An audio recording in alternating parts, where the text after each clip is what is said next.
Hello, everyone, and Happy New Year. Happy 2026. Wishing everyone all the best for the new year. And it has been an intense new year already. We're a few days in, and a lot is going on in the world. Um, you know, uh, just there's a lot going on. The wars are still continuing. There's Venezuela. There's just so much going on. Like, I'm just going through the list, and it's overwhelming.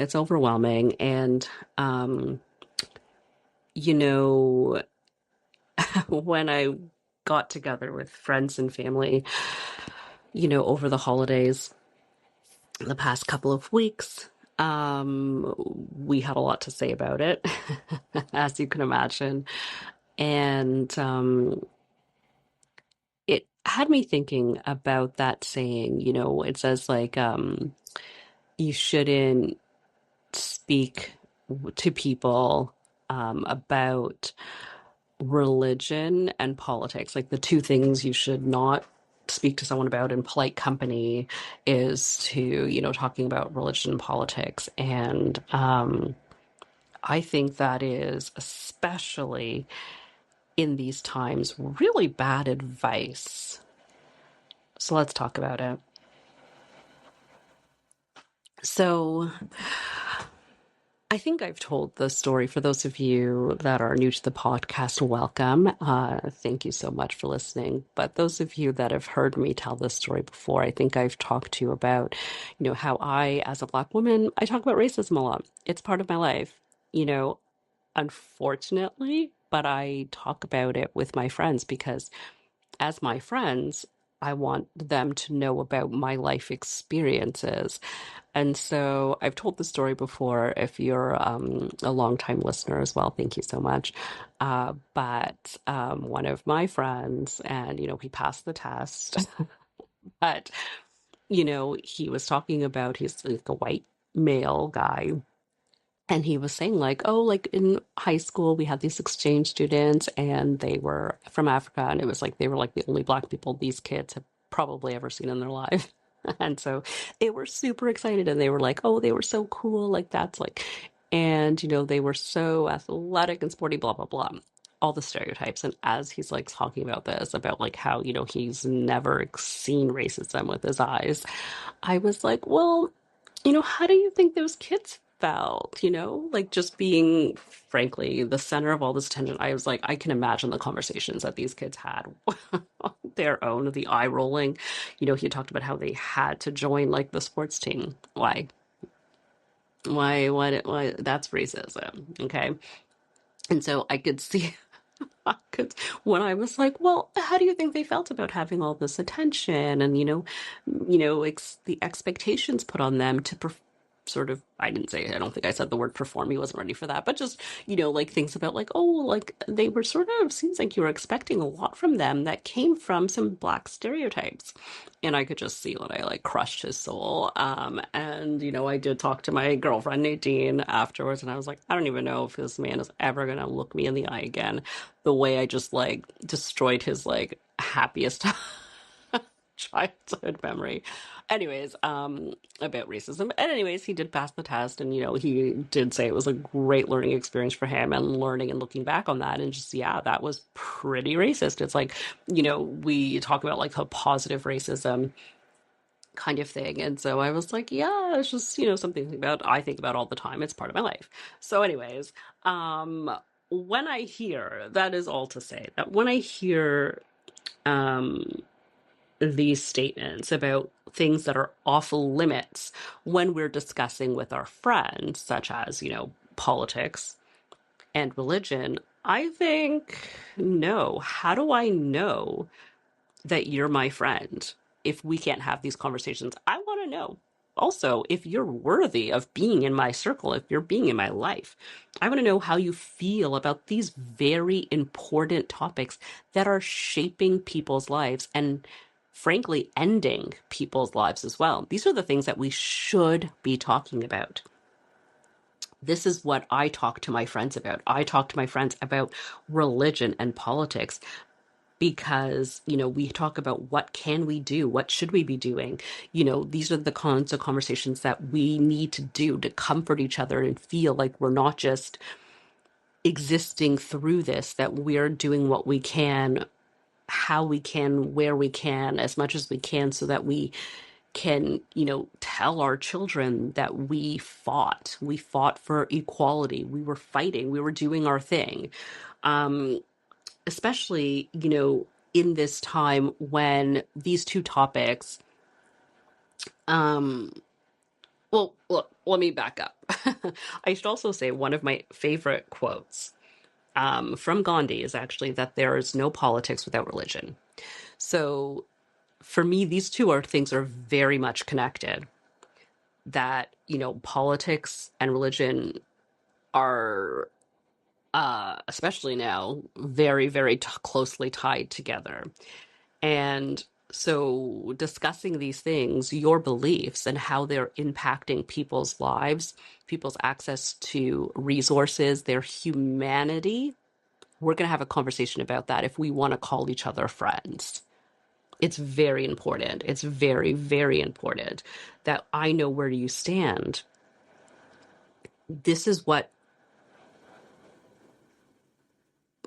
these are the conversations that we need to be having. These are the conversations that change the world. When people come together and have these conversations and, decide what is good and what is right and what is powerful, then we can make change and move into a positive way. So these are the conversations that I'm having with my friends.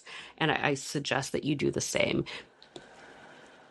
because they're important, and you can't have deep, meaningful friendships with people if you fundamentally believe different things when it comes to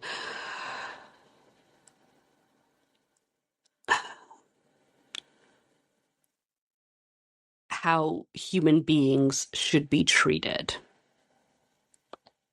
And right now, religion and politics are doing,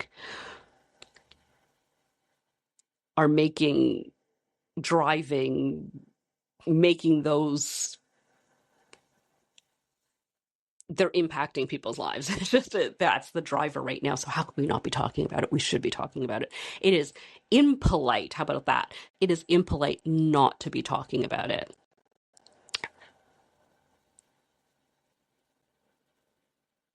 Which brings me to my second point on this, which is, who does this serve?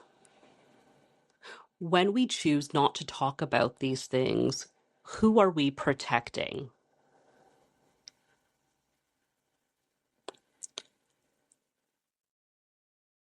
And the answer is clear.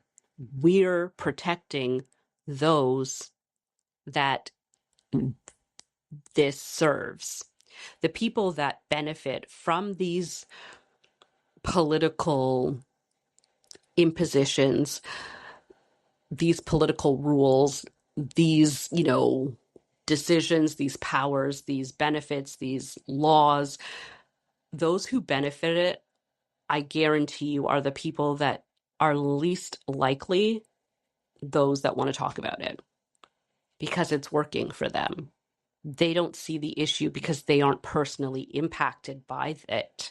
So we need to broaden their views to let them know what is happening to others that are not like them, that are outside of this bubble of protection under these political rules, and how it is not working for them, because it draws them out of it. It draws them into what is a very powerful thing, which is seeing other people suffer.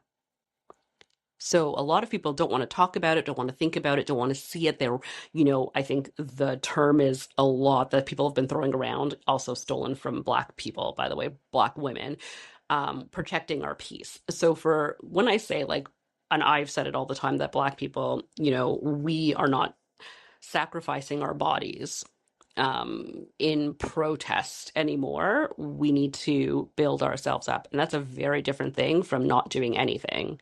What I mean is, when I say don't die doing it, it means very different things than, like, how you move through the world to still make change.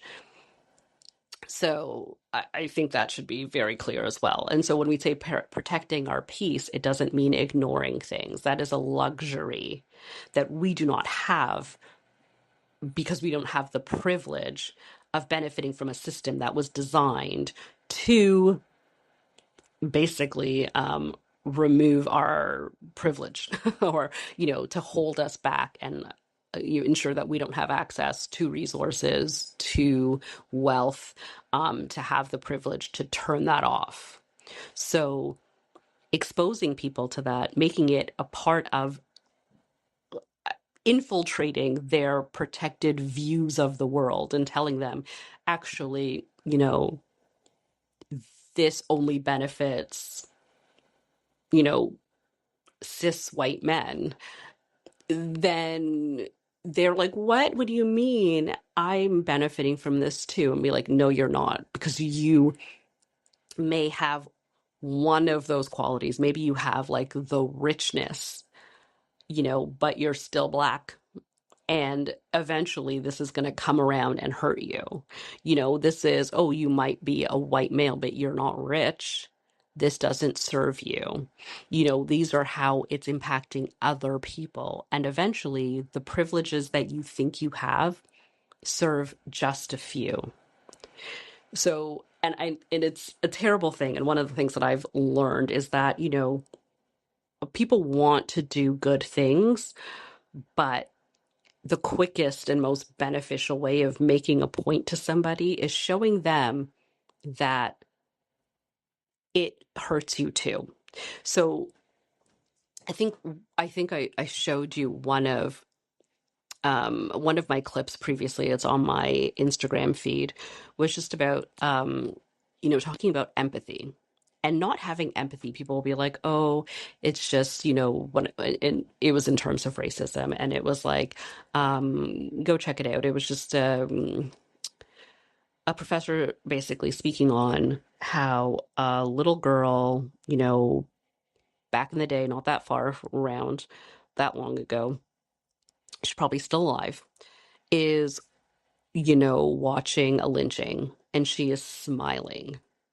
And so the fact that, if you look at that and you would say that that's not normal, that's not a very humane thing to do. And I think the woman compared it to a puppy. If we saw that little girl smiling, watching like a puppy getting murdered or killed, then we would be like, oh dear, my goodness, how devastating. She needs to go into therapy right quick. Something is definitely amiss. Her parents are monsters. But she was photographed, and like, this was like an acceptable image to see. And when we say that destroys you as a person, so obviously the person that lost their life, it's a tragedy, and that's disgusting and horrible and heinous. But it also impacts you. The fact that you are losing part of your humanity, that you could see something like that and think that it is a pleasure, it destroys you as a human being. And so that's what I think people don't understand when we say doing good for others makes you feel good. And people are like, yeah, whatever, not existing in this little political protection bubble, even though it doesn't hurt me right now. It does. It is doing damage to your psyche, your well-being, your humanity, your soul, to see suffering and think, because I'm not currently suffering, it's bad for you. It is literally bad for you. And the other thing that I did, even more superficial, is that it shows up on your face. Okay. Hate makes you unattractive. How could it not? It's just one of those things that the feeling of you. And there's the studies again. Check out my Instagram feed at Blacadian, because it's just one of those things where, you know, if you don't feel good, if you're feeling all these horrible things, how is that not impacting like your blood pressure and all the things? We know so much more about mental health and how it's affecting your physical body, not just your, mental state. That I've been saying it forever. Again, listen to my podcast on it. That hate shows up on your face. Racism shows up on your face. If you don't want to do it for anybody else, do it for you. Do it for you. And so I will end this by saying that when we don't talk about these issues, we are not doing anyone any favors. We're not just trying to be polite or keeping the conversation going. And I know people are saying like, oh, I'm talking about friendship. I don't want you to go into like your office and be like, let's starting shit, just starting fights with people. I understand that you have to have, you know, keep it civil in certain situations, but I'm talking about people that you consider your friends. If you don't agree with them on key fundamental issues, they are not your friends. They are living in a dangerous la land where they think that they are immune and unresponsible for doing better and ensuring the humanity of their fellow person. And that's not okay. And I would hope that you wouldn't want those people in your life because they're dragging you down. They're not doing anything for you. And they're not your friends. So talk about it. Talk about it loudly. Talk about it proudly. And if they don't want to be around you, that's their loss, because these are the issues, these are the matters that are defining our time.